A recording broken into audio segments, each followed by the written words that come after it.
Your Highness, Excellencies, ladies and gentlemen,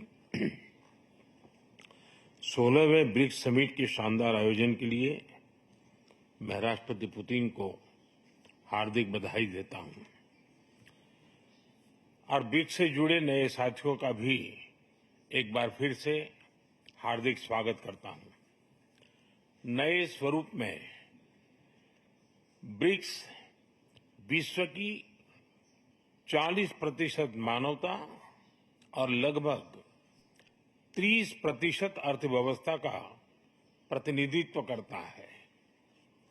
पिछले लगभग 2 दशकों में ब्रिक्स ने अनेक उपलब्धियां हासिल की हैं।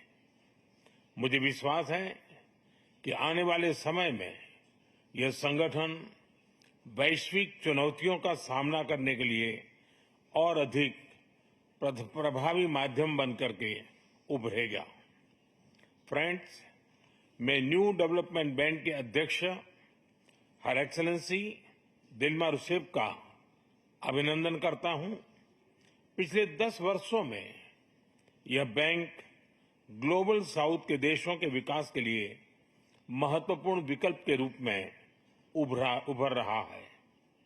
भारत के गिफ्ट सिटी के साथ साथ अफ्रीका तथा रूस में रीजनल सेंटर्स के खुलने से इस बैंक की गतिविधियों को बल मिला है और लगभग $35 बिलियन के डेवलपमेंट प्रोजेक्ट्स सैंक्शन किए गए हैं। एनडीबी को डिमांड ड्रिवन सिद्धांत पर काम करते रहना चाहिए और बैंक का विस्तार करते हुए long term financial sustainability, healthy credit rating और मार्केट एक्सेस सुनिश्चित करने पर प्राथमिकता रहनी चाहिए। फ्रेंड्स, नए स्वरूप में ब्रिक्स $30 ट्रिलियन से भी ज्यादा बड़ी इकोनॉमी है।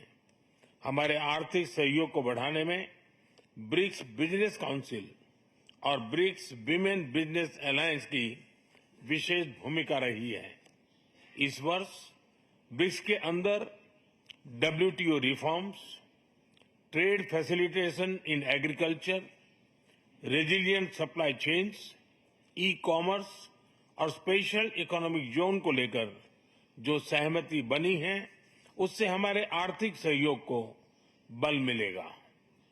इन सब पहलों के बीच हमें स्मॉल और मीडियम स्केल इंडस्ट्री के हितों पर भी फोकस करना चाहिए। मुझे खुशी है कि 2021 में भारत की अध्यक्षता के दौरान प्रस्तावित ब्रिक्स स्टार्टअप फोरम इस वर्ष लॉन्च किया जाएगा। भारत द्वारा दिया गया रेलवे रिसर्च नेटवर्क का इनिशिएटिव भी ब्रिक्स देशों के बीच लॉजिस्टिक्स और सप्लाई चेन कनेक्टिविटी बढ़ाने में अहम भूमिका निभा रहा है। इस साल ब्रिक्स देशों में यूनिडो के साथ मिलकर इंडस्ट्री 4.0 के लिए स्किल्ड वर्कफोर्स तैयार करने पर बनी सहमति बहुत ही महत्वपूर्ण है। 2022 में लॉन्च किया गया ब्रिक्स वैक्सीन R&D सेंटर सभी देशों की स्वास्थ्य सुरक्षा बढ़ाने में मदद कर रहा है।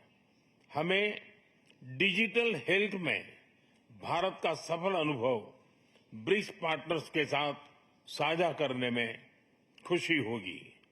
फ्रेंड्स, क्लाइमेट चेंज हमारी साझी प्राथमिकता का विषय रहा है। रूस की अध्यक्षता में BRICS open carbon market partnership के लिए बनी सहमति का स्वागत करता है। भारत में भी green growth, climate resilient infrastructure और ग्रीन ट्रांजिशन पर विशेष रूप से बल दिया जा रहा है। International solar alliance, coalition for disaster resilient infrastructure, mission life यानी लाइफस्टाइल फॉर एनवायरमेंट, एक पेड़ मां के नाम जैसे इनिशिएटिव लिए गए हैं। पिछले वर्ष COP28 के दौरान हमने ग्रीन क्रेडिट जैसे महत्वपूर्ण पहल की शुरुआत की। मैं ब्रिक्स पार्टनर्स को इन इनिशिएटिव से जुड़ने के लिए आमंत्रित करता हूं। ब्रिक्स के सभी देशों में इंफ्रास्ट्रक्चर के निर्माण पर विशेष रूप से बल दिया जा रहा है। भारत में मल्टी मॉडल कनेक्टिविटी को तेजी से बढ़ाने के लिए हमने गति शक्ति पोर्टल बनाया है। इससे इंफ्रास्ट्रक्चर विकास के लिए इंटीग्रेटेड प्लानिंग और इम्प्लीमेंटेशन में मदद मिली है और लॉजिस्टिक कॉस्ट कम हुई है। हमारे अनुभव आप सभी के साथ साझा करने में हमें खुशी होगी। फ्रेंड्स, ब्रिक्स देशों के बीच फाइनेंशियल इंटीग्रेशन बढ़ाने के लिए प्रयासों का हम स्वागत करते हैं। लोकल करेंसीज में व्यापार और सुगम रूप से क्रॉस बॉर्डर पेमेंट से हमारा आर्थिक सहयोग सुदृढ़ होगा। भारत द्वारा बनाया गया यूनिफाइड पेमेंट्स इंटरफेस यानी यूपीआई भारत की एक बहुत बड़ी सक्सेस स्टोरी है। इसे कई देशों में अपनाया गया है। पिछले वर्ष हिज हाइनेस शेख मोहम्मद के साथ मिलकर हमने इसे यूएई में भी लॉन्च किया। अन्य ब्रिक्स देशों के साथ भी इसमें सहयोग किया जा सकता है। फ्रेंड्स, भारत ब्रिक्स के अंतर्गत सहयोग बढ़ाने के लिए पूरी तरह से प्रतिबद्ध है। हमारी विविधता और मल्टीपोलैरिटी में हमारा दृढ़ विश्वास हमारी ताकत है। हमारी यही ताकत और मानवता में साझा विश्वास हमारी भावी पीढ़ी के समृद्ध और सशक्त भविष्य को सार्थक रूप देने में सहयोग होगा। आज की बहुत ही महत्वपूर्ण एवं उपयोगी चर्चाओं के लिए मैं सभी का आभार व्यक्त करता हूं। ब्रिक्स के अगले अध्यक्ष के रूप में मैं राष्ट्रपति लूला को हार्दिक शुभकामनाएं देता हूं। भारत आपकी ब्रिक्स अध्यक्षता की सफलता के लिए अपना पूरा सहयोग देगा।